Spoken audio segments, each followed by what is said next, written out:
In today's world, where environmental concerns are growing, many people are turning to sustainable living practices to reduce their ecological footprint.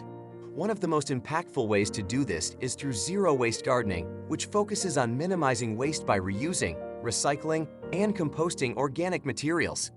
It involves making the most of what nature provides, rather than relying on synthetic products or disposing of yard waste. So, if you're a beginner looking to start your composting journey, here are 10 essential tips to help you get started. Make sure you subscribe to our channel Green Life Guide and press the bell icon to get regular updates. Let's get started. Number 1. Choose the right compost bin. The first step in composting is selecting the right compost bin.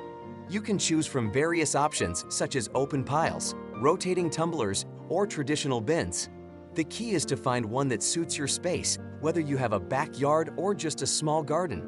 If you're working in a compact area, a compost tumbler can help speed up the process and keep things tidy.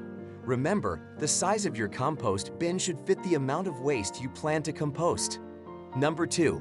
Know what you can compost. Not all waste is suitable for composting. For beginners, it's important to know what materials belong in your compost. You can compost fruit and vegetable scraps, coffee grounds, eggshells, leaves, and grass clippings. However, avoid meat, dairy, oils, and anything treated with chemicals, as these can attract pests or slow down the decomposition process. Getting this right from the start helps prevent issues down the road. Number 3. Balance green and brown materials. For your compost to break down effectively, it needs a balance of green and brown materials. Green materials include things like vegetable scraps, grass clippings, and coffee grounds, items that are rich in nitrogen. Brown materials, on the other hand, consist of leaves, straw, and cardboard, which are high in carbon. The right mix of both is key. A common rule of thumb is to aim for a 2-to-1 ratio of brown to green materials. Number 4. Chop and shred larger pieces. The size of the materials you add to your compost pile matters. Larger pieces like branches, thick stalks, or bulky food scraps can take longer to break down. To speed up decomposition, chop or shred these materials before adding them to the compost bin. Smaller pieces decompose more quickly, helping you achieve usable compost faster. This is especially helpful if you're using a smaller bin or have limited space. Number 5. Keep your compost moist, but not wet. Moisture is essential for the composting process, but too much or too little can be problematic. Your compost pile should be as moist as a wrung-out sponge, damp but not soggy.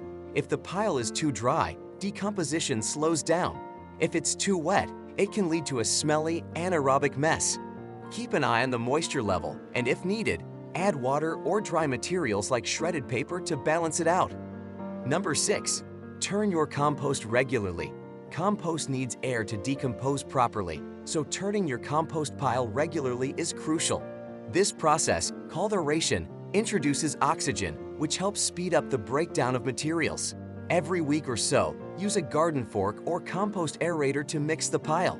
This also ensures that all parts of the compost get an equal amount of air, preventing unpleasant smells and keeping things moving along efficiently. Number 7. Monitor the temperature. A good compost pile heats up as it breaks down organic matter. The heat generated is a sign that the composting process is working well. If you want to be precise, you can use a compost thermometer to track the temperature.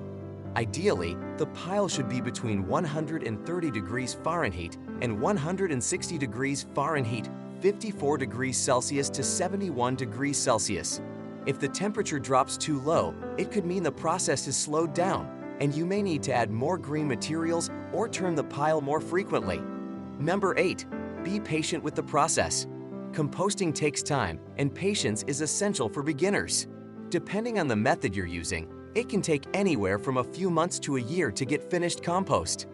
Keep adding materials and maintaining the right balance of green and brown components. While it might feel slow at first, remember that nature is doing the work for you, creating rich, fertile compost that will improve your garden's health. Number 9. Avoid odor problems. A well-maintained compost pile should not smell bad. If you notice unpleasant odors, it's usually a sign that something is off. Too much moisture, an imbalance of materials, or a lack of air can lead to a smelly pile. To avoid this, always turn the pile regularly, keep it moist but not soggy, and avoid adding too many green materials at once. Adding more brown materials, like leaves or shredded cardboard, can help neutralize any bad smells. Number 10. Harvest and use your compost. After several months of composting, you'll start to notice that your pile is turning into dark, crumbly material. This is finished compost, also known as black gold for your garden. Once your compost is ready, you can harvest it by sifting out any larger pieces that haven't fully decomposed. Use your compost to enrich garden beds, pots, or even as a top layer for your lawn. It will boost soil health and help your plants thrive. That's all for now. Like and share the video and feel free to message us on our Instagram page Green Life Guide Official. Also, subscribe Green Life Guide for more updates. Thank you.